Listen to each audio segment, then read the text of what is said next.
Hi friends, ಇವತ್ತು ನಾವೀಗ ನಾಟಿ ಕೋಳಿ ಸಾಂಬಾರು ಮಾಡ್ತಿದ್ದೀವಿ. ಇವಾಗ ನಾವು ಈಗ ಸ್ವಲ್ಪ ಲೇಟಾಗಿ ಶುರು ಮಾಡಿರೋದ್ರಿಂದ ನಾಟಿ ಕೋಳಿನ ಕೂಗಿಸ್ಕೊಂಡು ಇಟ್ಕೊಂಡಿದ್ದೀವಿ. ಈಗ ಮುಂದೆ ಬೇರೆ ಏನಾರ ಮಾಡೋದಿದ್ರೆ ಬನ್ನಿ ನೋಡೋಣ. ಅಚ್ಕಾರದ ಪುಡಿ, ಧನಿಯಾ ಪುಡಿ ಹಾಕಿ ಚೆನ್ನಾಗಿ ಎಣ್ಣೆಯಲ್ಲಿ ಹುರ್ಕೋಬೇಕು. ಈರುಳ್ಳಿನ ಚೆನ್ನಾಗಿ ಬ್ರೌನ್ ಕಲರ್ ಬರೋವರೆಗೆ ಹುರ್ಕೊಂಡು ಎಣ್ಣೆಯಲ್ಲಿ, ಅದಾದ ನಂತರ ಅದರ ರುಚಿಗೆ ಬೇಕಾಗಿರೋಷ್ಟು ಅಚ್ಚ ಖಾರದ ಪುಡಿ, ಧನಿಯಾ ಪುಡಿ ಅಂದರೆ 1.5 kg ನಾನಿಲ್ಲಿ ಹಾಕಿರೋದು. 2 ಟೇಬಲ್ ಸ್ಪೂನಷ್ಟು ಅಚ್ಚ ಖಾರದ ಪುಡಿ, 1 ಟೇಬಲ್ ಸ್ಪೂನಷ್ಟು ಧನಿಯಾ ಪುಡಿ, ಮೀಡಿಯಮ್ ಗಾತ್ರದ 3 ಈರುಳ್ಳಿ. ಇದಿಷ್ಟನ್ನು ಚೆನ್ನಾಗಿ ಎಣ್ಣೆಲಿ ಫ್ರೈ ಮಾಡಿಕೊಂಡು ಇಟ್ಕೊಂಡು ಮಸಾಲೆ ರೆಡಿ ಮಾಡ್ಕೊಂಡಿದ್ದೀನಿ. ಇನ್ನು ನೆಕ್ಸ್ಟ್ ಬಂದು ತೆಂಗಿನಕಾಯಿ ತುರ್ಕೊಂಡು ಅದರದ್ದು ರಸ, ಅದಕ್ಕೆ ಬೇಕಾಗಿರೋ ಚಕ್ಕೆ ಲವಂಗ ಮತ್ತು ಬೆಳ್ಳುಳ್ಳಿ, ಸ್ವಲ್ಪ ಗಟ್ಟಿ ಬರೋದಕ್ಕೆ ಸಾಂಬಾರಿಗೆ ಹುರ್ಗಡ್ಲೆ ಅಥವಾ ಗಸಗಸೆ ಎರಡರಲ್ಲಿ ಒಂದನ್ನು ಹಾಕ್ಕೊಬೋದು. ನಾನೀಗ ಹುರ್ಗಡ್ಲೆ ಹಾಕಿದ್ದೀನಿ, ಜನ ಜಾಸ್ತಿ ಇರೋದ್ರಿಂದ. ಹಾಗಾಗಿ ಅದನ್ನು ಚೆನ್ನಾಗಿ ರುಬ್ಕೊಂಡು ಅದರ ಹಾಲು ಮಾತ್ರ ಈಗ ಸಾಂಬಾರಿಗೆ ರೆಡಿ ಮಾಡ್ಕೊಂಡಿದ್ದೀನಿ. ಬನ್ನಿ ನೆಕ್ಸ್ಟ್ ನೋಡೋಣ. ಇನ್ನು ಈರುಳ್ಳಿ ಹಾಕ್ಕೊಂಡು ಚೆನ್ನಾಗಿ ಬಾಡಿಸ್ಕೊಂಡ ನಂತರ ಹುರಿದಿರೋಂಥ ಈರುಳ್ಳಿ ಮಸಾಲೆನ ಅಚ್ಕಾರದ ಪುಡಿ, ಧನಿಯಾ ಪುಡಿ ಹಾಕಿ ಎಣ್ಣೆಯಲ್ಲಿ ಹುರಿದು ಚೆನ್ನಾಗಿ ನುಣ್ಣಗೆ ರುಬ್ಕೊಂಡಿರೋ ಮಸಾಲೆನ ಕೋಳಿ ಮಾಂಸಕ್ಕೆ ಸೇರಿಸ್ಕೋಬೇಕು.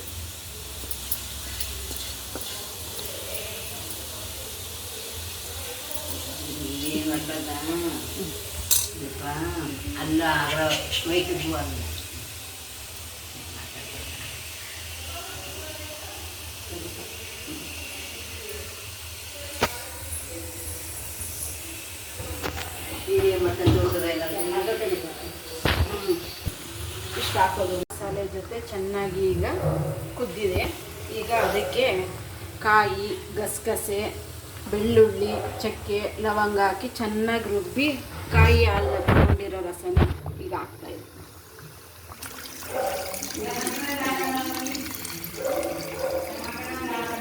ಟೊಮೆಟೊನ ಹಾಕ್ತಾರೆ ಸುಸಿ.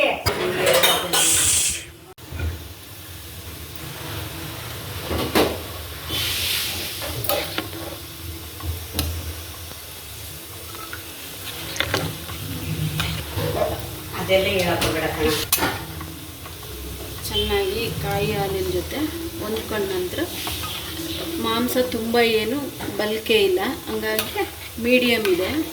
1 ವಿಷಲ್ ಬರ್ಸ್ಕೊಂಡ್ರು ಸಾಕು. ಒಗ್ಗರಣೆಯಲ್ಲೇ 1/2% ಬೆಂದಿದೆ. ಈಗ 1 ವಿಷಲ್ ಬರ್ಸಿ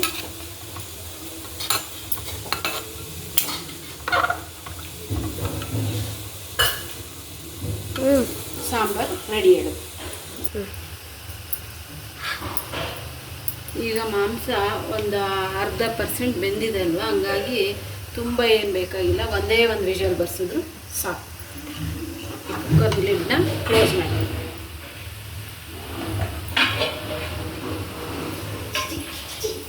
ಮೀಡಿಯಂ ಫ್ಲೇಮ್.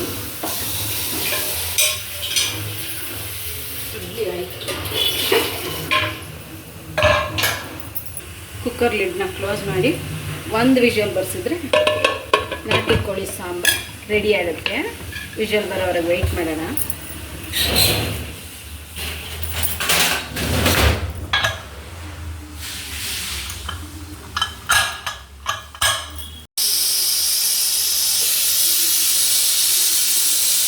ಈಗ ಸಾಂಬಾರು ರೆಡಿ ಇದೆ. ಪ್ರೆಷರ್ ಆಫ್ ಮಾಡಿ ಕುಕ್ಕರ್ ಓಪನ್ ಮಾಡ್ತೀನಿ.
ಫ್ರೆಂಡ್ಸ್, ಬಿಸಿ ಬಿಸಿ ನಾಟಿ ಕೋಳಿ ಸಾಂಬಾರ್ ರೆಡಿ.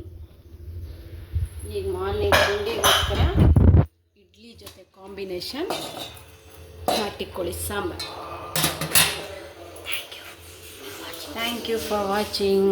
ಎಲ್ಲ ಇದನ್ನು ಒಂದು ಸೈಡ್ ಟ್ರೈ ಮಾಡಿ, ನಿಮ್ಮ ಮನೇಲಿ ಕೂಡ ಟೇಸ್ಟ್ ನೋಡಿ, ಕಮೆಂಟ್ ಮಾಡಿ.